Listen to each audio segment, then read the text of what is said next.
Hello, today I'm going to show you how I change a set of strut bearings in a typical ski boat. Strut bearings are a wear item. They do wear. They can last anywhere from 5 to 10 years, up to 1,000 hours. A lot of that depends on the type of water you run in. But today we're going to show you the basics, how really anyone can change one of these. They're not that difficult to do. Shown are the basic tools that I use here in the shop. You can do this with a hand hacksaw instead of a sawzall. Not shown is a can of WD-40 or whatever penetrating oil you like to use. On the sawzall, you want to use a 8-inch long or a long metal cutting blade, preferably a new one. It makes life a little bit easier. But here we go. We're going to get started on how we change the strut bearing. In this case, the prop shaft and rudder have been removed for other service. You're going to need to find the two set screws. Now, not all strut barrels have set screws, but find them if it has it and remove them. Once you have the set screws removed, put a little penetrating oil in each of the holes and down the barrel to help everything slide out.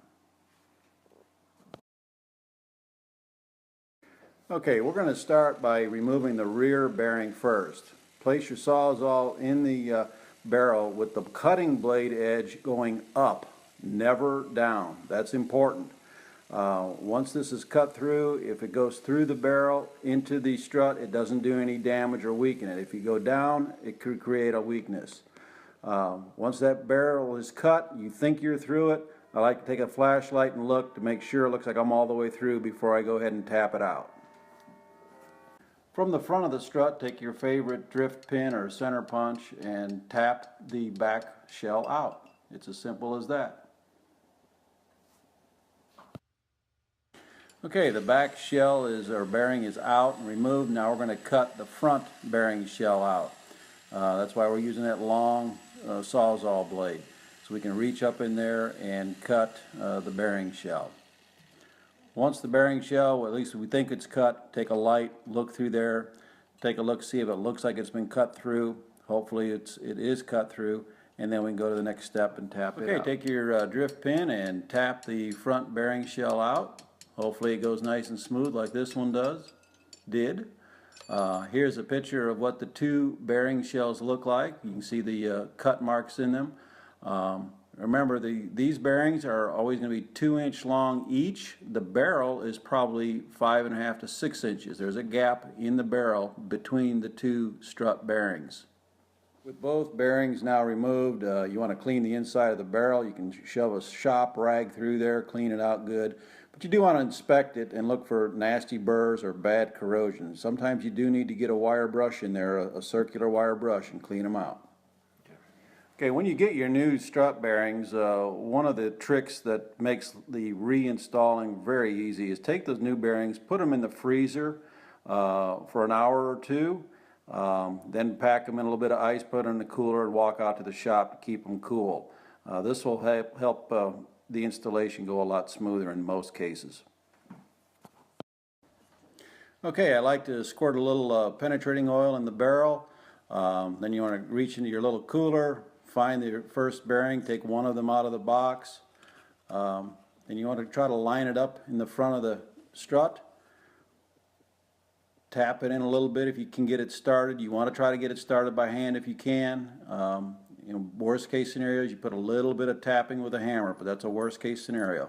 Then I install the installation press. It's a simple threaded rod with fine threads. Thread the nut on there. You're going to make sure the flat washers are in place and snug it up. Try to keep the press tool square and centered in the hole.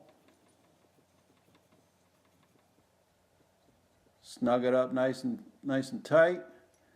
And of course, on here we're going to use an impact driver, but you can use a set of wrenches. That's not a problem. It just takes a little longer.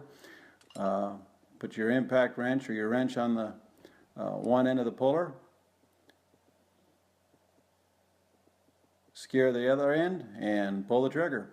You'll draw the new strut bearing right into the strut for you. And then it's a matter of removing the tool and getting ready to install the aft strut bearing.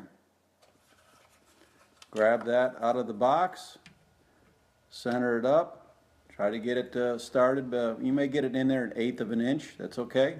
That's all it needs. Tap what you can, and then get ready to put the press tool back in place. Make sure your washers are in there. Snug it up.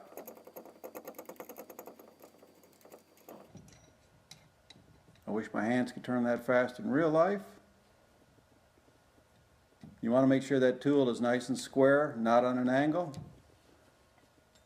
And either put your ratchet or wrench or impact, whatever you're using, and you're going to draw that bearing in all the way till she bottoms out.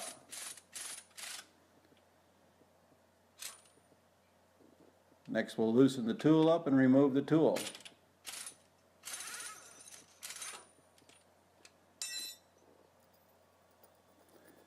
And we're almost finished.